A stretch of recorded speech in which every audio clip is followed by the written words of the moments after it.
Hey there, bookworms, and welcome to the Dusty Pages. Today we'll be reading the short story of The Occurrence at Owl Creek Bridge by Ambrose Bierce. We hope you enjoy, and if you do, please give it a like and please subscribe. A man stood upon a railroad bridge in northern Alabama looking down into the swift water 20 feet below. The man's hands were behind his back, the wrists bound with a cord. A rope closely encircled his neck. It was attached to a stout cross timber above his head, and the slack fell to the level of his knees. Some loose boards lay upon the ties supporting the rails of the railway, supplied by a footing for himself and his executioners. 2 private soldiers of the Federal Army, directed by a sergeant, who in civil life may have been a deputy sheriff. At a short remove upon the same temporary platform was an officer in the uniform of his rank, armed. He was a captain. A sentinel at each of the bridge stood with its rifle in position, known as support, that is to say, vertical in front of the left shoulder, the hammer resting on the forearm thrown straight across the chest, a formal and unnatural position, enforcing an erect carriage of the body. It did not appear to be the duty of these 2 men to know what was occurring at the center of the bridge. They merely blockaded the 2 ends of the foot planking that traversed it. Beyond one of the sentinels, nobody was in sight. The railroad ran straight away into a forest for hundreds of yards, then curving was lost to view. Doubtless there was an outpost further along. The other bank of the stream was open ground, a gentle slope topped with the stockade of vertical tree trunks, loopholed for rifles, with a single embrasure through which protruded the muzzle of a brass cannon commanding the bridge. Midway up the slope between the bridge and fort were the spectators, a single company of infantry in a line, at parade rest, the butts of their rifles on the ground, the barrels inclining slightly backward against the right shoulder, the hands crossed upon the stock.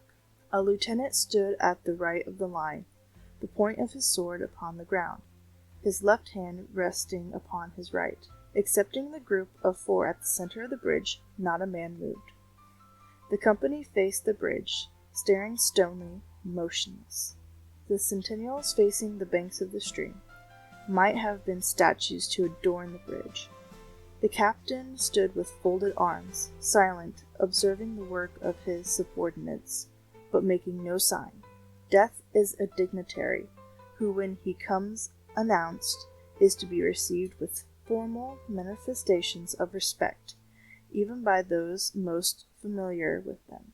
In the code of military etiquette, silence and fixity are forms of deference.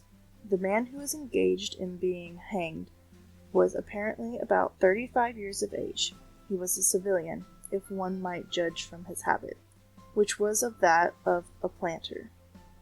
His features were good, a straight nose, firm mouth, broad forehead, from which his long, dark hair was combed straight back, falling behind his ears to the collar of his well-fitting frock coat.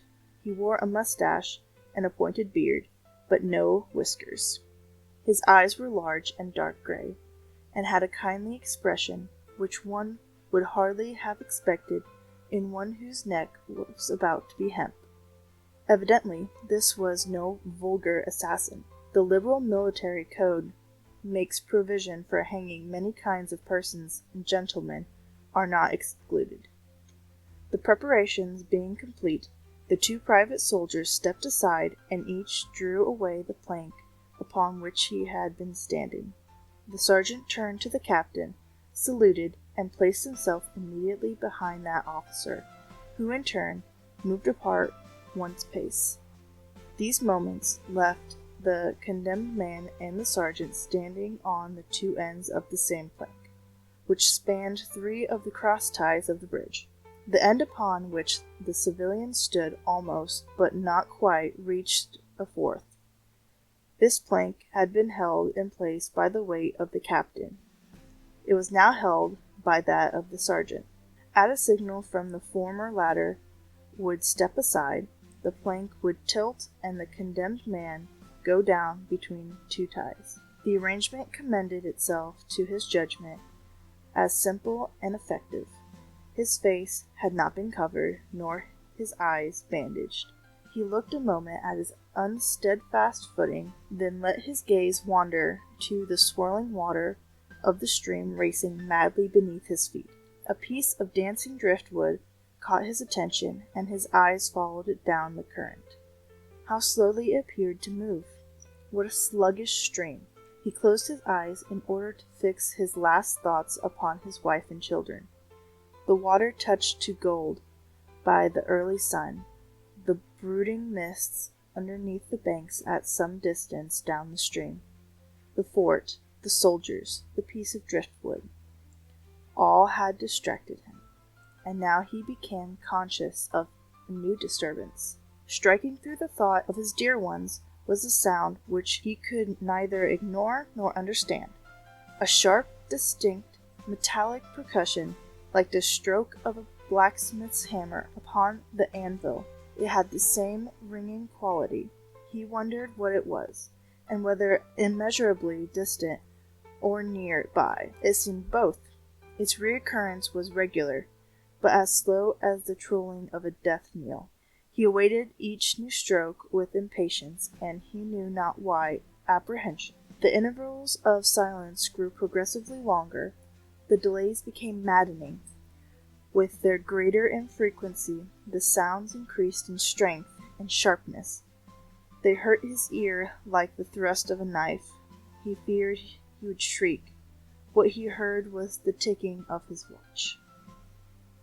He unclosed his eyes and saw again the water below him. If I could free my hands, he thought, I might throw off the noose and spring into the stream.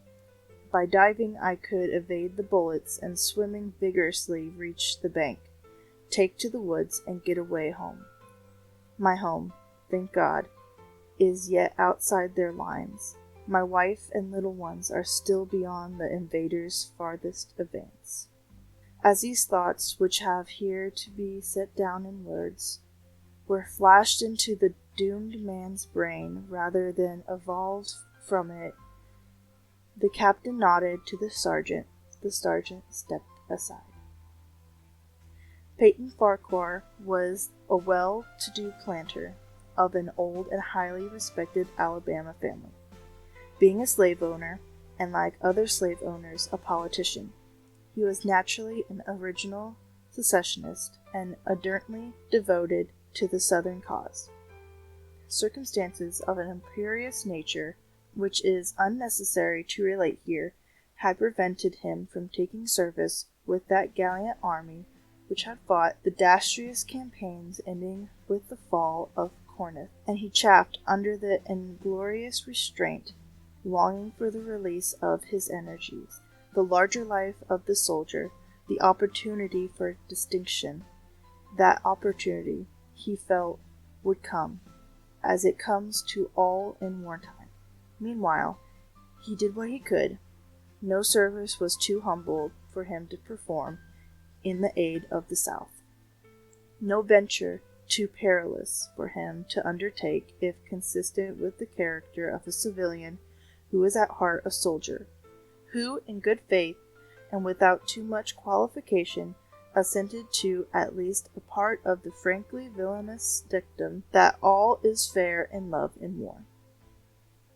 One evening, while Farquhar and his wife were sitting on a rustic bench near the entrance to his grounds, a grey-clad soldier rode up to the gate and asked for a drink of water. Miss Farquhar was only too happy to serve him with her own white hands. While she was fetching the water, her husband approached the dusty horseman and inquired eagerly for news from the front. "The Yanks are repairing the railroads," said the man, "and are getting ready for another advance. They have reached the Owl Creek Bridge, put it in order, and built a stockade on the north bank. The commandant has issued an order, which is posted everywhere, declaring that any civilian caught interfering with the railroad, its bridges, tunnels, or trains will be summarily hanged. I saw the order. How far is it to Owl Creek Bridge? Farquhar asked. About 30 miles.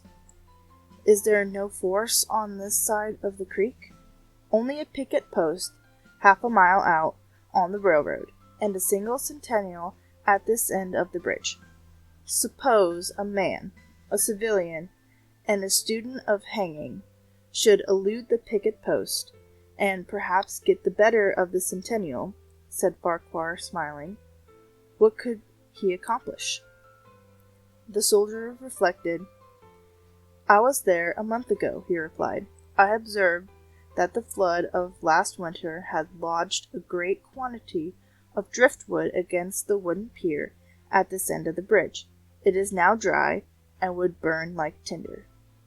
The lady had now brought the water, which the soldier drank. He thanked her ceremoniously, bowed to her husband, and rode away. An hour later, after nightfall, he repassed the plantation, going northward in the direction from which he had come. He was a Federal scout. As Peyton Farquhar fell straight downward through the bridge, he lost consciousness, and was one already dead. From this state he was awakened, ages later, it seemed to him, by the pain of a sharp pressure upon his throat, followed by a sense of suffocation. Keen, poignant agonies seemed to shoot from his neck downward through every fibre of his body and limbs. These pains appeared to flash along well-defined lines of ramification, and to beat with an inconceivably rapid periodicity. They seemed like streams of pulsating fire, heating him to an intolerable temperature. As to his head, he was conscious of nothing but a feeling of fullness, of congestion. These sensations were unaccompanied by thought. The intellectual part of his nature was already effaced. He had power only to feel, and feeling was torment. He was conscious of motion, encompassed in a luminous cloud, of which he was now merely the fiery heart, without material substance. He swung through unthinkable arcs of oscillation, like a vast pendulum. Then, all at once, with terrible suddenness, the light about him shot upward with the noise of a loud splash. A frightful roaring was in his ears, and all was cold and dark. The power of thought was restored. He knew that the rope had broken, and he had fallen into the stream. There was no additional strangulation. The noose about his neck was already suffocating him, and kept the water from his lungs. To die of hanging at the bottom of a river, the idea seemed to him ludicrous. He opened his eyes in the darkness, and saw above him a gleam of light, but how distant, how inaccessible. He was still sinking, for the light becoming fainter and fainter until it was a mere glimmer. Then it began to grow and brighten, and he knew he was rising towards the surface. He knew it with reluctance, for he was now very uncomfortable. To be hanged and drowned, he thought. That is not so bad. But I do not wish to be shot.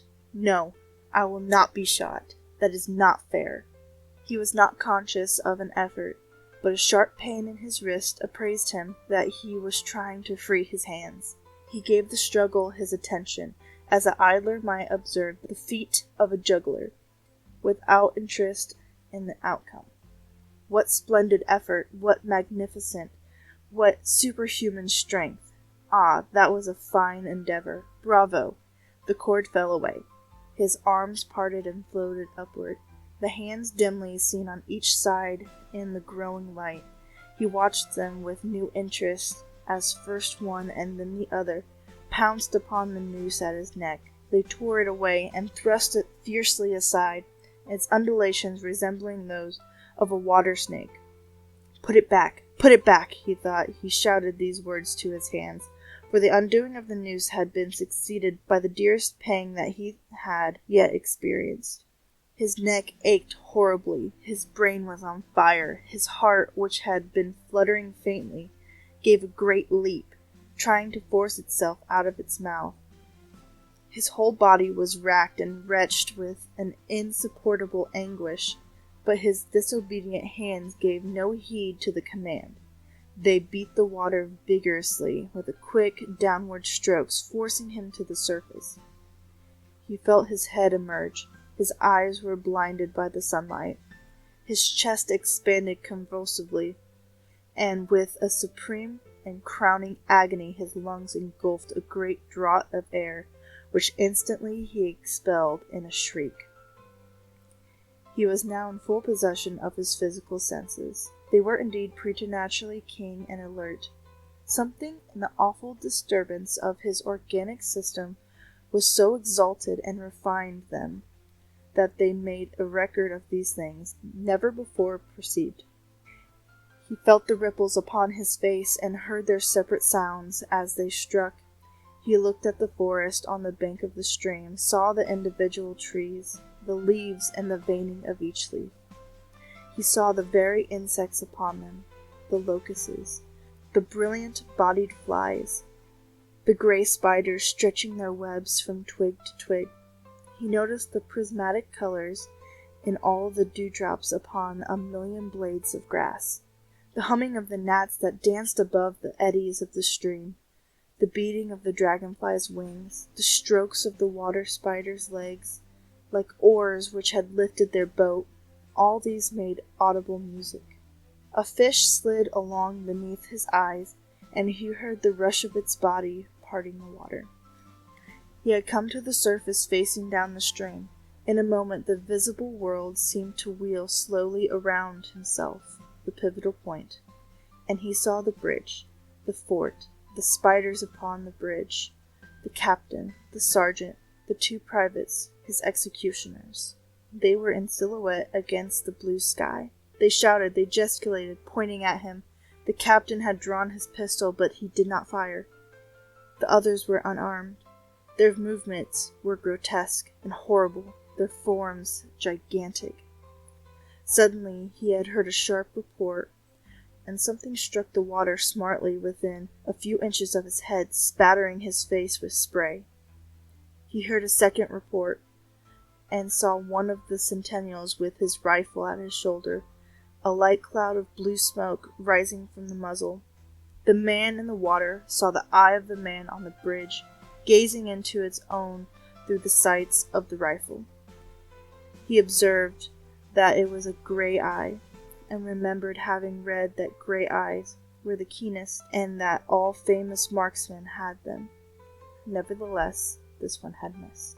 A counter-swirl had caught Farquhar and turned him half around. He was again looking at the forest on the bank opposite the fort. The sound of a clear, high voice in a monotonous sing-song now rang out behind him and came across the water with a distinctiveness that pierced and subdued all other sounds, even the beating of the ripples in his ears.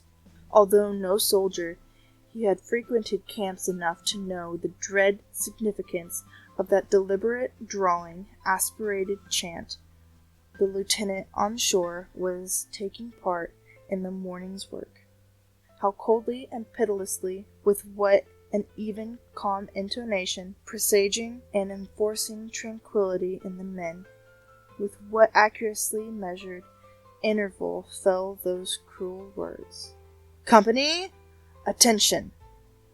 Shoulder arms! Ready! Aim! Fire!" Farquhar dived as deeply as he could. The water roared in his ears, like the voice of a Niagara. Yet he heard the dull thunder of the volley, and rising again towards the surface met shining bits of metal, singularly flattened, oscillating slowly downward. Some of them touched him on the face and hands, then fell away, continuing their descent. One lodged between his collar and neck. It was uncomfortably warm, and he snatched it out. As he rose to the surface, gasping for breath, he saw that he had been a long time under water. he was perceptibly further downstream, nearer to safety. The soldiers had almost finished reloading. The metal ramrods flashed all at once in the sunshine as they were drawn from the barrels, turned in the air, and thrust into their sockets. The two Centennials fired again, independently and ineffectually. The hunted man saw all this over his shoulder. He was now swimming vigorously with the current. His brain was as energetic as his arms and legs. He thought with the rapidity of lightning. The officer, he reasoned, will not make that martinet's error a second time. It is as easy to dodge a volley as a single shot. He was probably already given the command to fire at will. God help me, I cannot dodge them all. An appalling splash within 2 yards of him was followed by a loud rushing sound, diminuendo, which seemed to travel back through the air to the fort and died in an explosion which stirred the very river to its deeps. A rising sheet of water curved over him, falling down upon him, blinding him, strangled him. The cannon had taken a hand in the game. He shook his head free from the commotion of the smitten water. He heard the deflected shot humming through the air ahead, and in an instant it was cracking and smashing the branches in the forest beyond. They will not do that again, he thought. The next time they will use a charge of grape. I must keep my eye upon the gun. The smoke will apprise me. The report arrives too late. It lags behind the missile. That is a good gun. Suddenly he felt himself whirled around and around, spinning like a top. The water, the banks, the forest, the now distant bridge, fort, and men, all were congealed and blurred. Objects were represented by their colors only, circular, horizontal streaks of color. That was all he saw. He had been caught in a vortex and was being whirled on with a velocity of advance and gyration that made him giddy and sick. In a few moments he was flung upon the gravel at the foot of the left bank of the stream, the southern bank, and behind a projecting point which concealed him from his enemies. A sudden arrest of his motion, the abrasion of one of his hands on the gravel, restored him, and he wept with delight. He dug his fingers into the sand, threw it over himself in handfuls, and audibly blessed it. It looked like diamonds, rubies, emeralds. He could think of nothing beautiful which it did not resemble. The trees upon the bank were giant garden plants. He noted a definite order in their arrangement, and inhaled the fragrance of their blooms. A strange rosinate light shone through the spaces among their trunks, and the wind made in their branches the music of Aeolian harps. He had not wished to perfect his escape. He was content to remain in that enchanting spot until retaken. A whiz and a rattle of grape shot among the branches high above his head roused him from his dream. The baffled cannoneer had fired him a random farewell. He sprang to his feet, rushed up the sloping bank, and plunged into the forest. All that day he traveled, laying his course by the rounding sun. The forest seemed interminable. Nowhere did he discover a break in it, not even a woodsman's road. He had not known that he lived in so wild a region. There was something uncanny in the revelation. By nightfall he was fatigued, footsore, famished. The thought of his wife and children urged him on. At last he found a road which led him in what he knew to be the right direction. It was as wide and straight as a city street, yet it seemed untraveled. No fields bordered it, no dwelling anywhere. Not so much as the barking of a dog suggested human habitation. The black bodies of the trees formed a straight wall on both sides, terminating on the horizon in a point, like a diagram in a lesson in perspective. Overhead, as he looked up through this rift in the wood, shone great golden stars, looking unfamiliar and grouped in strange constellations. He was sure they were arranged in some order which had a secret and malign significance. The wood on either side was full of singular noises, among which, once, twice, and again, he distinctly heard whispers in an unknown tongue. His neck was in pain, and lifting his hand to it, found it horribly swollen. He knew that it had a circle of black where the rope had bruised it. His eyes felt congested. He could no longer close them. His tongue was swollen with thirst. He relieved its fever by thrusting it forward from beneath his teeth into the cold air. How softly the turf had carpeted the untraveled avenue. He could no longer feel the roadway beneath his feet. Doubtless, despite his suffering, he had fallen asleep while walking, for now he sees another scene. Perhaps he has merely recovered from a delirium. He stands at the gate of his own home. All is as he left it, and all bright and beautiful in the morning sunshine. He must have traveled the entire night. As he pushes open the gate and passes up the wide walk, he sees a flutter of female garments. His wife, looking fresh and cool and sweet, steps down from the veranda to meet him. At the bottom of the steps, she stands waiting with a smile of ineffable joy and an attitude matchless grace and dignity. Ah, how beautiful she is! He springs forward with an extended arms. As he is about to clasp her, he feels a stunning blow upon the back of his neck. A blinding light blazes all around him with a sound like the shock of a cannon. Then all is darkness and silence. Peyton Farquhar was dead. His body with a broken neck swung gently from side to side beneath the timbers of the Owl Creek Bridge. Thank you for listening to this short story. Please like and subscribe for more. Thank you.